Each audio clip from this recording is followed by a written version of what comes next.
পিলখানার বুধে কাজ হচ্ছে না কেন পঞ্চায়েত? তুমি জবাব দাও। একজুটিও হটাও, একজুটিও হটাও, একজুটিও।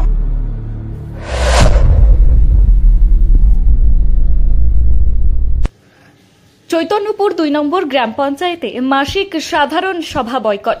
অভিযোগ বিরোধী সদস্যদের। চৈতন্যপুর ২ নম্বর গ্রাম পঞ্চায়েতে শাসক দল তৃণমূল কংগ্রেসের সদস্যরা মাসিক সাধারণ সভা বয়কট করেছেন। এ প্রসঙ্গে পঞ্চায়েত সমিতির সদস্য জুলফিকার চৌধুরীর অভিযোগ করেন এবং বলেন, বর্তমানে চৈতন্যপুর ২ নম্বর গ্রাম পঞ্চায়েতে বিজেপির ৬ জন এবং কংগ্রেসের ২ জন সদস্য মিলে বোর্ড গঠন করেছে। এর বিপরীতে থাকা ৬ জন তৃণমূল কংগ্রেসের সদস্যকে গ্রাম পঞ্চায়েতের কোনো কাজেই অংশগ্রহণ করতে দেওয়া হচ্ছে না। এমনকি পঞ্চায়েতের বিভিন্ন টেন্ডার প্রক্রিয়াতেও আমাদের রাখা হয় না। তিনি আরও জানান, বারবার প্রশাসনের কাছে অভিযোগ জানিয়েও কোনো ব্যবস্থা না নেওয়ায় শেষমেশ তারা সাধারণ সভা বয়কট করেছেন। এ বিষয়ে কি বলছেন সরাসরি দেখুন। আজকে বেলডাঙ্গা ব্লক 1-এর অন্তর্গত চৈতন্যপুর 2 অঞ্চলে সাধারণ সভা ছিল। সেই সাধারণ সভায় ওখানে অঞ্চলটা বিজেপির 6টা মেম্বার, কংগ্রেসের 2টো মেম্বার নিয়ে বিজেপি ভোট করেছে, তৃণমূলের 6টা মেম্বার, কিন্তু আমাদের আর 2টো পঞ্চায়েত সমিতি তৃণমূলের। আমাদেরকে কোনো গুরুত্বই দেয় না প্রধান, তার ইচ্ছা মতো কাজ করে। আমাদের সঙ্গে কোনো স্কিমই নেয় না, আমাদের মেম্বারদের সঙ্গে কোনো স্কিম নেবে না। অ্যানুয়াল অ্যাকশন প্ল্যানে আমাদের স্কিম থাকা সত্ত্বেও তার মন মতো সে কাজ করবে, আমাদের স্কিম নেবে না, ঢোকাবেও না। এবং প্রধান এক্সিকিউটিভ এরা এমন পজিশনে ফেলেছে অঞ্চলটাকে যে অঞ্চলের উন্নয়ন নাই বারবার বলা সত্ত্বেও প্রধান লুটপাট করছে অঞ্চলটাকে। এবং বিডিও সাহেবকে বলা সত্ত্বেও ইনি ব্যবস্থা করছেন না, কোনো ব্যবস্থা হচ্ছে না। এই পরিস্থিতিতে আজকে আমরা ঝামেলা করে বয়কট করে আমি অঞ্চল থেকে চলে এসেছি। আমার ওই অঞ্চলের অঞ্চল সভাপতি এবং আমরা মেম্বারগুলো সব বয়কট করে, আন্দোলন করে বয়কট করে বেরিয়ে চলে এসেছি।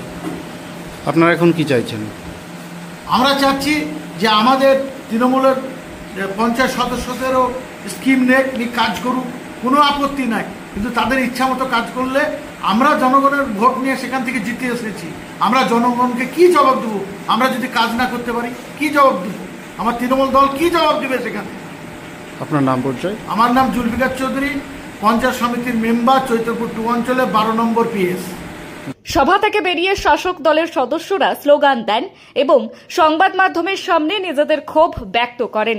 20 জুন চৈতন্যপুর 2 গ্রাম পঞ্চায়েতের বিশেষ সাধারণ সভা অনুষ্ঠিত ছিল, ডেট ছিল। সেই সভায় আমরা তৃণমূলের যেসব মেম্বাররা ছিলাম, উপস্থিত ছিল আমাদের মেম্বাররা, কিন্তু এই দুর্নীতিগ্রস্ত পঞ্চায়েত, দুর্নীতিগ্রস্ত প্রধান, দুর্নীতিগ্রস্ত সেক্রেটারি, দুর্নীতিগ্রস্ত এক্সিকিউটিভ, এরা আমাদের মেম্বারদের সঙ্গে জোর জুলুম করে সই করে নিয়ে আমাদের অ্যানুয়াল অ্যাকশন প্ল্যানে কাজ থাকা সত্ত্বেও আমাদের অ্যানুয়াল অ্যাকশন প্ল্যানের কাজ দেয় না। কারণ আমরা এর জন্য আমরা যতদূর যেতে হয় আমরা যাব, আমরা বিডিওকে জানাবো, আমরা দরকার হলে জেডপি কে জানাবো, ডিপিআরডিওকে জানাবো, দরকার হলে আমরা নবান্নেও যেতে প্রস্তুত আছি। কারণ আমরা, আমাদের মেম্বাররা জনগণের ভোট নিয়ে নির্বাচিত হয়ে এসছেন। সেই এলাকা যদি কাজ থেকে বঞ্চিত হয়, সেই এলাকার জনসাধারণ তার উপযুক্ত জবাব তাদের দিবে। এইটা হচ্ছে আমাদের আজকের আন্দোলন বলুন, আমাদের মিটিং বয়কট বলুন, যাই হোক এইটাই আমাদের আজ সিদ্ধান্ত। অন্যদিকে সংবাদ মাধ্যমের পক্ষ থেকে ফোনে পঞ্চায়েত প্রধানের সঙ্গে কথা বলা হলে তিনি জানান, কেন তারা বয়কট করেছেন তা আমার জানা নেই। আমরা সবসময় তাদের অংশগ্রহণের সুযোগ দিই এবং সমস্ত কাজ সুষ্ঠুভাবে সম্পন্ন করা হয়। কি কারণে বয়কট করতে? ওরা মিটিংয়ে বসার আগে যেমন নিয়ম থাকে, নিয়ম থাকে, যেমন নিয়ম থাকে, মিটিংয়ে বসার আগে সবাই সই করে আলো। হ্যাঁ, ওরা কিছু না হলে সই না করে চলে গেছে।